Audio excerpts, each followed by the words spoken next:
Hello, just wanted to clear something up. I had a few people comment on the previous video that I uploaded in relation to the new BIOS on MSI motherboards, that give you the PBO2 and curve optimizer settings. And somebody mentioned about the video where I mentioned setting it in a specific part of the BIOS. So I did some reading on it, and potentially there's more performance if you do it this way, which I'm going to explain here. So I'll just quickly run over just exactly what I'd done in the previous video, just as a brief kind of a brief review really. So this is obviously assuming let's say you flashed the new BIOS and you're back, the new BIOS firmware, sorry, and then you're back into your BIOS here. So in the previous video I mentioned click on the settings tab, click on advanced, click on AMD overclocking, there's a warning, click accept, and then click on precision boost overdrive and put your limits in there, and then also afterwards click on curve optimizer, and that would give you the settings within that tab. Now, for some reason, there's motherboard manufacturers like to sort of confuse people, and they put two options in the BIOS that potentially does the same thing. So I'll just quickly show you here. So this is the correct way to do it. This is potentially more stable, gives you more performance. So ignore setting it in the motherboard settings tab.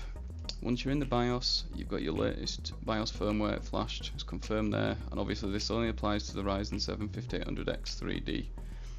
The reason I say this is because the settings that we're using here, more specifically the curve optimizer settings, we're using the maximum curve optimizer negative offset for the voltage, which essentially means that we're feeding the processor the least amount of voltage possible. Other processors such as Ryzen 5800X, 5700, they probably won't be stable using these settings. So if you have a 5800X3D, then carry on watching the video. So we're in BIOS, click on the OC tab, click on advanced CPU configuration, and then within here click on AMD overclocking. Click on precision boost overdrive, click on advanced, and then set the PBO limits to manual. Now these stats here, I found them online. Good low power draw, but they allow the processor to run at the full boost speeds, and they're really stable, I've found. So for PPT limit set 100 watts, TDC limit 65, and EDC limit 90. You don't have to touch anything else in this section. Then click on curve optimizer, and then at the top curve optimizer, set it to all cores, and then negative, and then 30. But once you've done that, hit F10. It'll ask to confirm the changes, and then you can restart your computer and obviously do the stress testing as you would when you apply any overclock. So with those settings applied, I'll just quickly show you a quick multi-core run on Cinebench R23 with those new precision boost overdrive 2 settings and the curve optimizer setting applied as well.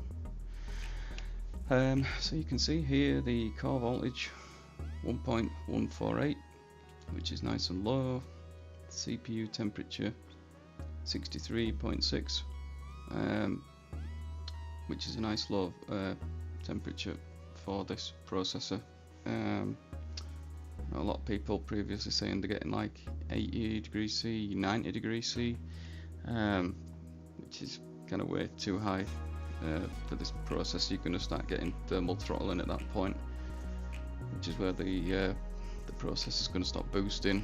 It's going to start dropping the clocks down to try and reduce those temperatures.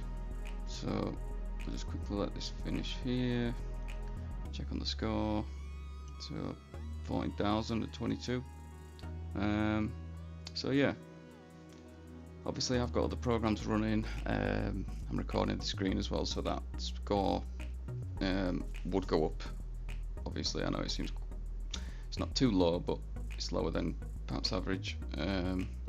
But yeah, I've got the programs running here just to show you guys how it runs. So hope this video has been of use. Please like and subscribe, and if you have any comments or questions, please post them in the video and I'll always get back to you. Thank you. Bye.